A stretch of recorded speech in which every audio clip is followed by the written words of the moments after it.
Hello and welcome. I'm Brett Connor. And I'm Royce Connor. And this is The Best We Can Do. Here's the best we can do on today's episode. Today we're going to talk about one of the greatest differences between Brett and myself. Oh my God, it's so true. People notice this almost instantly. We both have a very different take on the concept of formality and fancy things. For example, Brett, tell them the story. Okay.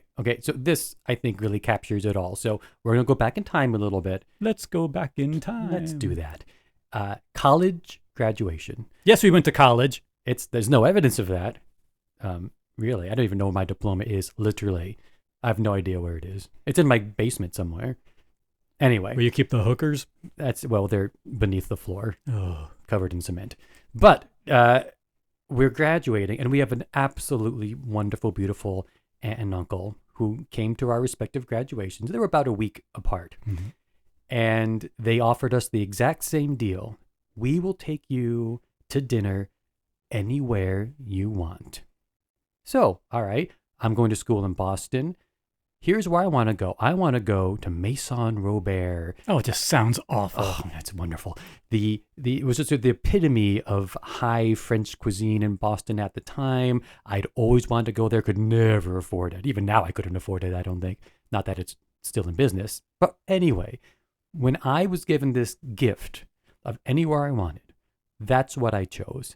Fine cuisine. French. Royce, what did you pick? Like you, I did not need any time whatsoever to decide where I wanted to go for my free graduation dinner, and it didn't have to be Crêpe de Douche or whatever you went to.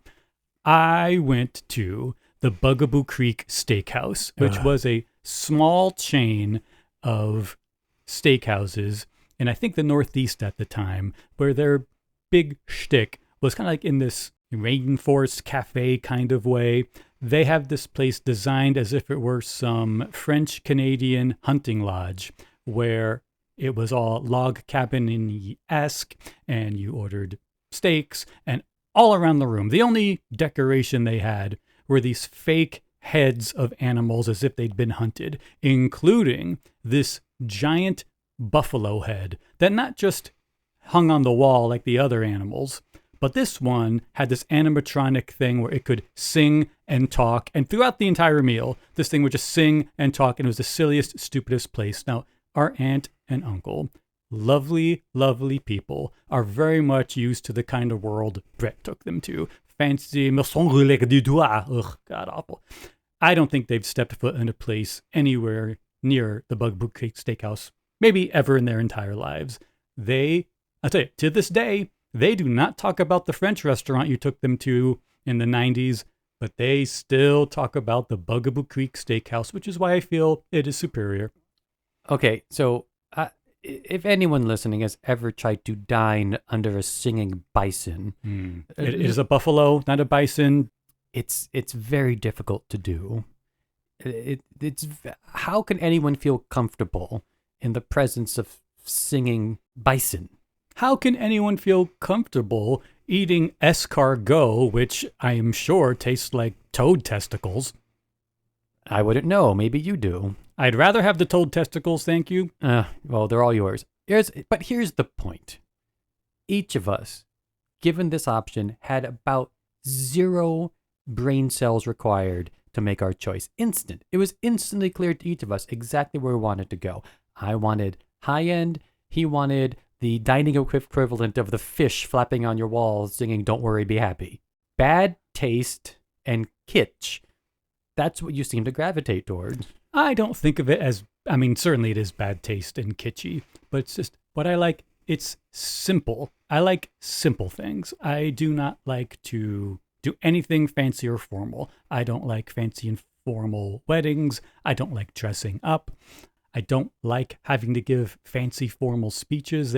And this is, I think, one of the greatest differences between us. Agreed. Because folks, between me, this is Royce talking. If you were going to guess, one of us owns a tuxedo.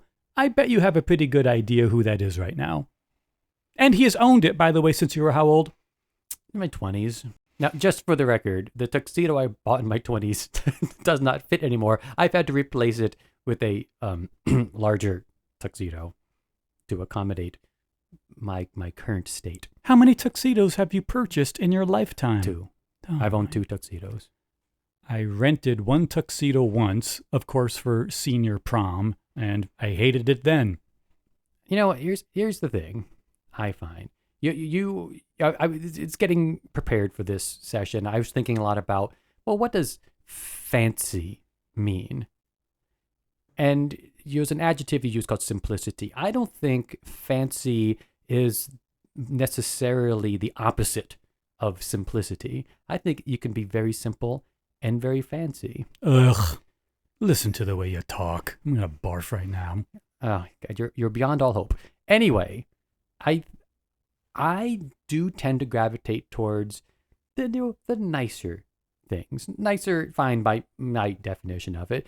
But I think, using the food example, I think a fine French meal versus a singing shag carpet, I don't have to spend too much time worrying which one I think I would prefer. But here's what I find fascinating. I think it is a perfect split the room. Perfect. Because I know there are lots of people out there who, given the exact same choice, would feel exactly as we did. Don't have to think about it. Easy. I'd rather do this or I'd rather do that. And I think there's very few who would have to spend a long time struggling. I think that's true. I think most people would realize how right I am and that they don't want to have something with those weird French symbols in the name that absolutely no one can pronounce. Even people in France, I bet. What is a French symbol? They have those like weird, a beret? They have those E's with the weird characters on top. Weird carrots and accents that go 2 different directions for some reason. French is weird. You need to get out more. Oh, well, Get good. out more. Take me to a French restaurant so I can use their bathroom and leave. Oh, gladly. You could use a good French meal, by the way. I've had French meals at normal places you can just walk into wearing a t-shirt and order something that's not snail mucus. Let me ask you this. When you walk into any restaurant, I'm not talking about Maison Robert or whatever, any restaurant, and you see tablecloth, do you think I am more or less excited to be here? I would look at the customers before I looked at the tablecloths. If I walked in and there were a lot of people dressed up, particularly like men in ties, I will probably leave. Well, no one does ties anymore. You're thinking of a bygone era. If there's a tablecloth, no, that is not necessarily a deal breaker. It is unusual for a place I would go to, but no, not a deal breaker, especially since I'm a famously sloppy eater. That's true. You need as much cloth around you as possible to capture the eruption of your dining experience. Mostly in the form of bibs than tablecloths, but yeah, it helps. Oh, if I walk into a place and people are wearing bibs, I'm out of there. You would go to a fancy lobster place in a second. There's nothing but bibs. I actually don't like that. I love lobster, but I don't like anything that requires a bib. Well, That's something private for your home. we're working on it. We're getting older. And we're working out. Well, at least I can still chew. Oh, give it time. Yeah, it's only a matter of time. But don't you find it fascinating that there's no sort of set definition? Let me rephrase that. There might be set definitions of fancy versus casual, but there is absolutely no agreement on which one of them is better. There's a lot of agreement on my side. Well, that's because you're a thoughtless toad. Is that another restaurant you like going to? The Thoughtless Toad? Let me just say, you're ignoring my question. Like, don't you find that interesting? That there's no sense of which is better? I think everyone has a sense of which was better. There's no common sense of which is better. That's what I mean. There's no generally accepted one is better than the other. That is likely true, even though everyone who thinks fancy is better is wrong. You're no fun at all.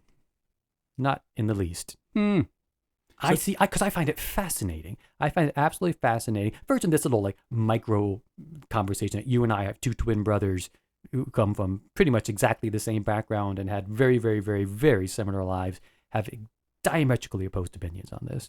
I think it's true for everybody, and it's just something about that I would like to explore, not now in the conversation because it's boring as all out, but in general. That's something worthy of some thought and exploration. Here is a more interesting question, I think. Let's get it. nature versus nurture on this one, which we should probably do for a lot of the things that we disagree on. I think you would agree if you were going to describe the world we grew up in Pennsylvania as being more fancy and formal, or as being more casual, you would definitely say it was a more casual world we grew up in. We grew up in a house with multiple dead animals on our wall. Multiple. Well, a lot of them were just paws and hooves. No, the paws were the light fixtures. Oh, gosh. Yeah, folks, we did have not just deer heads on the walls, but a lot of antlers, a lot of hooves, and this one, the turkey. Dad killed a turkey at some point and wanted to mount it on the wall. But to be clear, he was hunting. He didn't just strangle some turkey on the side of the road. Do people strangle turkeys on the side of the road? I mean, if I was going to strangle a turkey, that's where I'd look for one. Now all I can think about is strangling turkeys. Great. But anyway, he decides he wants to get it, stuffed and mounted. And I don't know if there's a particularly elegant pose for a turkey, but just standing there is probably as good as any. No, not Dad. He has this thing with its wings fully extended like an F-17, swooping down like it's a hawk, but it's a big fat turkey. It looks like a really big person on a water slide. It is so weird looking. We've had it for 40 years. I mean, I love this because it's, in my mind, it's posed as a great, vicious raptor coming in for the kill, and it's a turkey. By the way, if you're listening, yeah, he said F-17. He's hopeless. Oh, did I get the F's wrong? Yeah, yes, but that's okay. No, let the Navy come after me. Sorry, Tom Cruise. Goes to show you don't know stuff. I don't pretend to know stuff. I just talk like I do. F-17. What is it? It's F-16. Why can't there be an F-17? Haven't they expanded these yet? Haven't they gotten one better? Elon, get on this immediately. No. We need an F-17 to Mars. Where he'll probably put a French restaurant, Le Mars. Ooh, it'd be Le Marais, I think. Oh, God. You can be their first customer. No need to come back. You're hopeless. You're hopeless. All right. So, okay, let's keep going down this road. All right. First of all, Royce tends to put together like a little preparation document for these, and he gives them all titles. Here's the title he made for this episode, Mr. Fancy Pants. We don't have to use that title. I mean, we're going to, but we don't have to. Now, Mr. Fancy Pants, of course, you're referring to me. Well, I didn't say that directly. It's interesting that your mind went there, but now that you brought it up, yes, I'm talking about you. Now, you see, you use that, I think, in a joking, derogatory way. I wear it with pride. Yeah. I'm a fancy boy. What's wrong with being a fancy boy? There's nothing necessarily wrong with being a fancy boy unless you want to have money and be able to buy things like food and heat. Which one of us has flown first class? I flew first class recently. Thank you very much. You have flown, I think, more than once. I have flown first class, I think, twice in my life. Once, someone else bought me the ticket. That's fine. It was very kind. And the second time, it was a situation where I had to, because one of my little neuroses is I can't sit anywhere on the plane except in the aisle, and the only seat available on this flight, and I had to take that flight, was in first class. And they were able to bump me up. So I didn't have that. So I paid some, but not as much as I should have because I had points on the airline. Ooh. But, it was so great because unlike everyone else in first class, I was so appreciative of everyone, and the flight attendants all loved me. They all came over. They all wanted to talk to me. They all bought me a gin and tonic. No one has ever had more gin and tonics in their entire life in a 5-hour period than I had on that flight. They kept bringing them to me over, and even when I stopped asking for them, I only asked for like 2 or 3, but they kept bringing gin and tonics because they said I was so nice and I was so appreciative, and I was actually genuinely thanking them for everything. I like playing with all the buttons. There's 97 different buttons. It's like a space shuttle cockpit in these fancy seats. I was hitting all the buttons and moving the chairs. Oh, it was so much fun. I'm glad you enjoyed your flight on Hemingway Airlines. I don't even get that joke. I'm glad. Oh, God. See, half of the listeners will get that joke. The other half will be able to infer it. Context clues, brother. No one is going to get that. Oh, my gosh. But here's my concern with flying first class. Is I'm sure it would be enjoyable, but the next time you fly and you're back in bison class, isn't that torture? Oh, no. It's much more comfortable because it's more my people. It's very simple. Like, I would never pay full price to fly first class. Now, I will say, if I had a choice, you can, for a free flight, sit in the back or sit in the front. I'm not an idiot. I'll sit up front, but I'll never feel 100% comfortable. Then sit in the back. I will feel very comfortable. I will also not feel 100% comfortable. So if I have to choose which not 100%, I'll take the not 100% where I get free drinks the entire flight. Isn't this fascinating? You, given a choice between free bison burgers and free Maison Robert, would definitely choose bison burgers. But free first class versus economy class, you choose first class. Because you don't have to dress up to be in first class flights. If you had to put on a suit, I'd sit in the back in a second. Wait, that's what it is for you? You don't want to have a shirt that buttons? The thought of having to dress up is appalling. Can you tie a tie? Yes, but the only reason I can tie a tie, I was well into my life by the time I got a job where I had to wear a tie. I was in my 30s. So I went to Google and I typed in, what is the easiest knot to tie a tie in? And it was like a half-Windsor or something. Mm-hmm. So that is I know how to tie a half-Windsor, and that's it. Because Google told me it was the easiest knot. So you couldn't do a double Windsor? You don't even know what a double Windsor is? Yeah, I don't know what these words are. Amazing. How are we brothers? It has to do with sperm and eggs, but beyond that, I'm not a doctor. That sounds like a nice weekend for you. Ugh, not the eggs part. That's for breakfast the next morning. I don't stay for breakfast. Ugh, God. We're the worst. Why do we do this? This is the part we'll edit out later. That's it. So we've talked about food. We've talked about fashion. Are there other differences between us that might fall under this umbrella of fancy? This is close. This is probably more like formal versus informal. I taught English for a very long time. So, of course, you're thinking very much about this as an English teacher and what you want kids to remember. And I would talk to them about language. And I talked to them about language being formal and informal, similar to clothes. There are some places you would go to where you'd put on a certain kind of clothes. Likewise, there are places you would go into where you'd use a certain kind of language. And I find this is another way that we are different. Like, I love speaking in contractions and profanity. It is one of my favorite things. I don't actually, do you ever swear? Oh, absolutely. You should have seen me driving this morning. That's because you have kids. This woman was crossing the street and she had the red hand don't cross thing, but she walked anyway with a little Lululemon pants on her way to the yoga studio. And my son was in the passenger seat and he heard me call this woman terrible things. Terrible. Appalling. You know, she deserved it. She had the red hand. I'm trying to make a left. She's in the way. She was supposed to be waiting, but she had to get to her yoga class. She and her bag could have a nice long conversation with the hood of my car. Yeah, that's another difference. You would murder her. It wouldn't be murder if Manslaughter. It's more like suicide. If she's walking into the street when she's not supposed to, I think it's a cry for help at least. Well, I'll tell you, there's no jury that would look at the outfit she was wearing and think guilty. Ha! Oh my gosh. So yes, I think the way we use language is very different. I think you love to give big fancy formal speeches. I hate it. You don't swear a lot. If you asked your kids between Dad and Uncle Royce who swears the most, they wouldn't need to think about it. That is true. You also are in situations where, how would I say this? The bad words are easier flowing out of you. You mean after 2 or 3 glasses of wine? Yeah, that's what I mean. Okay, that is fair. But I think my husband would tell you that I am perfectly fine swearing even after just a mimosa. So I would definitely concede I use more formal language than you. I like that method of communication. I correct my kids' grammar all the time. Oh, that's so obnoxious. They hate it. Obnoxious. Oh, no. No, you got to know how to speak. No one's going to take you seriously if you can't do that. But I do like the correctly placed profane word. All words have meaning. All words.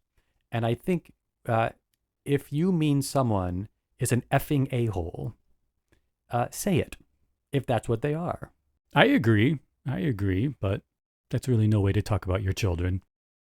So, Brett, what have we learned today, you think, in today's conversation? I think we've learned, once again, that I'm better than you. I'm more interesting than you. I'm more cultured than you. I'm probably more intelligent than you. I'm better spoken than you. Yeah. And you're so much more humble. Oh, I'm much more humble than you. I do think it's important, and this maybe kind of came through, maybe didn't, how both of us have incredible love for people who might like things different than we like. And it just opens up this world of, folks, if you're into the Bugaboo Creek Steakhouse or you're into Chez Douche, I think you're awesome. And you're Chez Douche. I forget the name, but it's something like that, I'm sure. Anyway, agreed. You do you, folks. You do you. Like the fancy stuff? Go for the fancy stuff. You want to eat under a giant buffalo? You do that. Unapologetically love the stuff you love, especially if it's not stupid. All right. Well, that will wrap things up for this episode.